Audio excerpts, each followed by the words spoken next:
Ano ko, subscribe ako YouTube and guys, dito tayo ngayon sa Food Crafters dito sa may Bulacan. Ano bang lugar sa Bulacan to? Kumayang tanong natin. Meron sa itong outlet. Bili tayo ng mga pangbaon-baon ng mga bata. Going there, Divine Mercy. Doon kami galing. 1.2 kilograms to.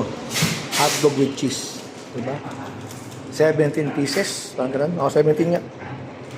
Ito, lumpiang Shanghai. Tapos bacon. Kompleto na sila. Laki oh. With cheese. Magkano yung Korean gano'n? sausage. 173. Oh, 173 lang. Ang lalaki na. So, tocino. Nice pork tocino.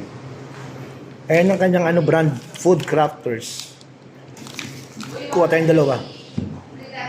Post na lang to. Product menu. Yun, no? Ano, meron pang price list yung gustong negosyo. Nice. Pork tapa. Food Crafters. Ano. Tayo ng siopaw. Ano. Yum bites. Lahat yan gawa ng Food Crafters, no? Locally made. Ano factory? Galing. Ito guys, oh.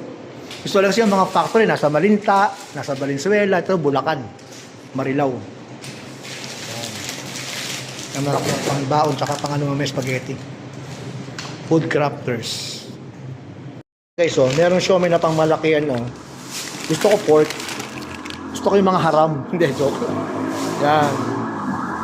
Yun, oh. Ay, di ba ito napansin man? Yan. Down. For the meantime, wala pa silang guys card. So, cash lang. Magdala kayo ng cash na pagpunta kayo dito. Anyway, may ATM pala doon, nasa labas, no? Kaya pala may ATM, yung pala purpose nun. Wala kayong pang, yun. Ano ito? Sauce. Sauce. Yan. Kasama na yan. Guys, holiday. Andun si Mr. Gray, yung ating kotse. Pero actually, walang parking dito, kasi daanan to, eh. So, pag hanap na ng parking sa kabila. Yan.